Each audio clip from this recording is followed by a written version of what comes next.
Tak tinggal diam seperti tahun lalu, Salma Vina Sunan kini belak-belakan balas pertanyaan netizen soal puasa.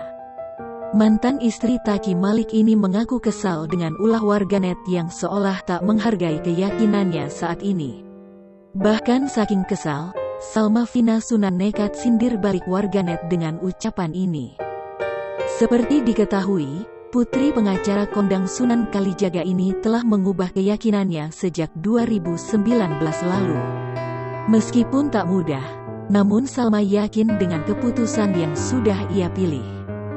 Kini sudah tahun kedua Salma Vina menjalani keyakinan barunya.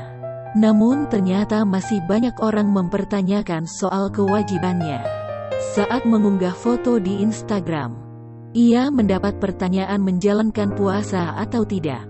Ia kembali mendapatkan pertanyaan soal puasa.